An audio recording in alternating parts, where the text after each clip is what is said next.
అన్న నా పేరు జయభారతి. మేము లక్ష్మీకాంతమ్మకి ముగ్గురు కుమార్తెలన్న. మా అమ్మ 2007లో ఇందిరమ్మ ఇంటి కింద ఒక ఇల్లు నిర్మించుకుందన్న. ఆ ఇల్లుని కబ్జా చేశారు. గ్రీవెన్స్కి వెళ్తున్నాము, కలెక్టర్ గారికి చెప్తా ఉన్నాము, కోర్టుకు తిరుగుతున్నాము. ఇప్పుడు 10 ఏళ్ల పైన ఉందన్న కోర్టుకు తిరగబట్టి. ఎక్కడికి పోయినా మాకు న్యాయం జరగట్లేదు. మా అమ్మకి మేము ముగ్గురు ఆడపిల్లలే కావడంతో ఎవరి ఇంట్లోకి వాళ్ళు వెళ్ళిపోయినామన్న, పెళ్ళిళ్ళు అయిపోయి. అక్కడికి నేను ఏదో అంగన్వాడీ టీచర్ అయ్యి మా అమ్మని పోషించుకుంటున్నా, నా దగ్గర పెట్టుకుంటున్నాను. ఆమె కోర్టుకి మెట్లు ఎక్కుతుంది, కలెక్టర్కి తిరుగుతుంది, ఎస్పీ ఆఫీస్కి తిరుగుతుంది.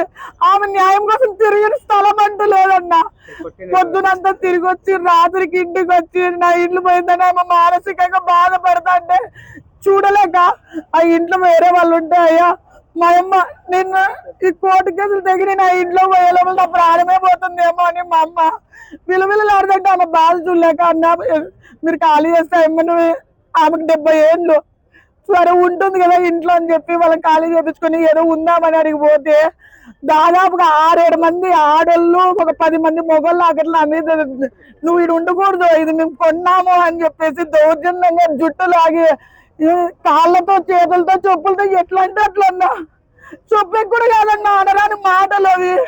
ఒక ఆడపిల్ల అనేది కూడా లేకపోకుండా వాళ్ళు మా పేపర్లు వాళ్ళ పోలీస్ స్టేషన్ పోతే ఆడపిల్ల మీద ఇంత అన్యాయం చేస్తారా, ఇంత దాడి చేస్తారా? పోలీస్ వాళ్ళకి మేము ఆల్రెడీ గ్రీవెన్స్ లో కూడా ఇది గవర్నమెంట్ కింద ఇల్లు వచ్చింది సార్, ఆదినారాన్ని పిలిపించి ఏదో మా అమ్మకి న్యాయం చేయండి అని ఎస్ఐ సార్ గారి దగ్గరికి దాదాపు 5-6 సార్లు తిరిగాను సార్. ఆదినారాయణకి ఫోన్ చేస్తున్నారు, ఫోన్ కలిసట్లేదు అంటున్నారు, కానీ వాళ్ళ ఇంటి అడ్రస్ చెప్తామన్నా కూడా వాళ్ళు పిలుచుకొచ్చే ప్రయత్నం కూడా చేయలేదు సార్. గార్ల తిన్నా సార్, ఎవరిని పోయి అడిగినా కూడా గార్ల తిన్నలో మా అమ్మ కట్టుకుందని చెప్తారు సార్. గవర్నమెంట్ ఆమెకి సిమెంట్ దగ్గర నుంచి ఇచ్చిండేది ఉంటుంది కదా సార్, ఇంత పెళ్ళ కింద ఇచ్చాం, సిమెంట్ కింద ఇచ్చాం అనేది కూడా అన్ని మొత్తం ఆమెది అనేది ఉంది సార్. ఆడికి కలెక్టర్ గారికి ఇంకో విన్నపం కూడా చేసుకున్నాము, అయ్యా నా ఇల్లు ఇట్లా లాక్కున్నారు, మాకు ఇంకొక ఇల్లు అన్నా ఏంటంటే మీకు ఈ ఐడి మీద ఆల్రెడీ ఇందిరమ్మ ఇల్లు ఉందమ్మా, ఇచ్చే గారు మీరు అనర్హులు అని చెప్పారు. ఇంకా ఆ ముసలాన్ని ఈ 70 ఏళ్ల వయసులో ఏడ ఉండాలా? కమ్మళ్ళు ఉన్నారు అన్న, వాళ్ళు అగ్గుకు వస్తారని చెప్పి కబ్జా చేసుకొని కొనుక్కున్నారు.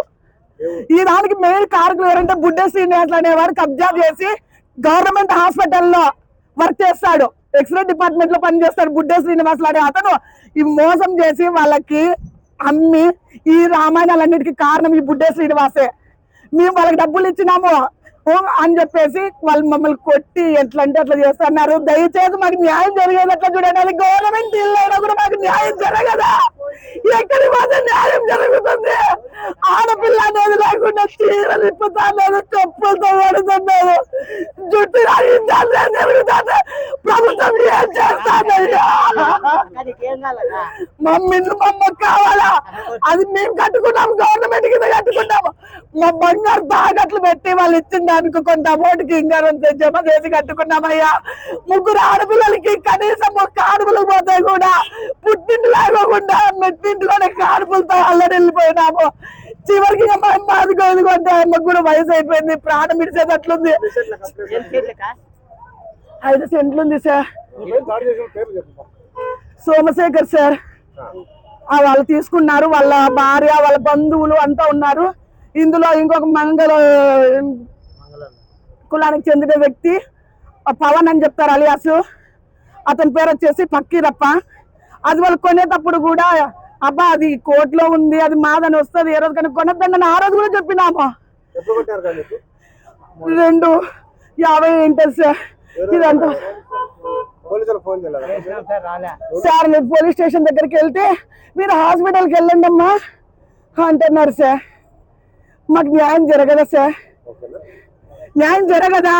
ఇందిరమ్మ ఇంటిని కబ్జా చేస్తా అంటే ప్రభుత్వం ఏం చేస్తుంది సార్?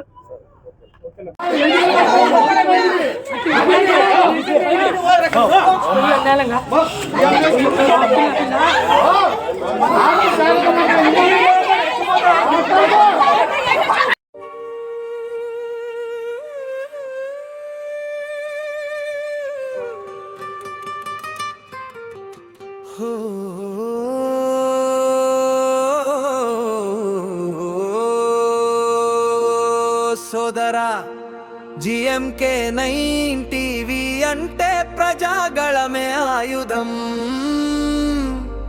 సత్యమే మామారెం అణగారిన వాణిని వినిపించే మా శబ్దం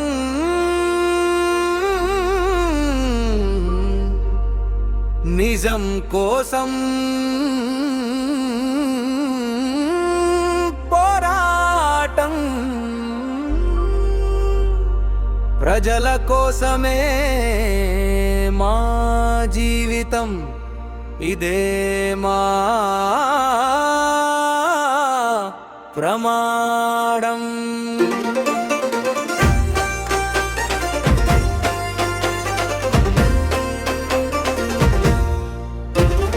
చీకటిలో దాగిన నిజాలు వెలుగులోకి తెస్తాం, అవినీతి గోడలన్నీ పూడ్చి బయట పెడతాం, అడుగడుగున ప్రజల పక్కనే నిలుస్తాం, అధికార అహంకారాన్ని ప్రశ్నలతో గెలుస్తాం.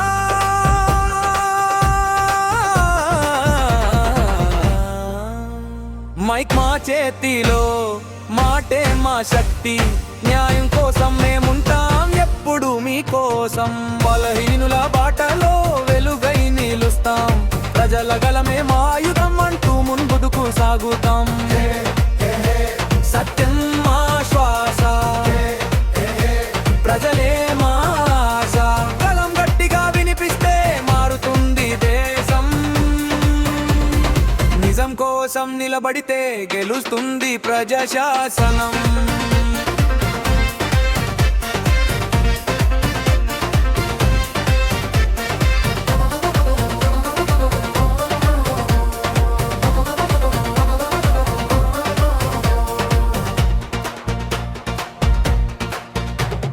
పేదల కన్నీళ్లు మా కథలుగా మారతాయి, అన్యాయం చూసి మా వాయిస్ అగ్నిలా రగులుతాయి. భయమెరుగని వార్తలే మా ఆయుధాలు, ప్రజల నమ్మకం మా బలమైన గోడలు. వాస్తవాలే మా వేదిక, ధైర్యమే మా బలం, నిజం కోసం నిలబడే మా ప్రతి అడుగు ఒక జ్వాలం. ప్రజల గళం వినిపించడమే మా లక్ష్యం, సమాజ మార్పే మా యజ్ఞం. ఓ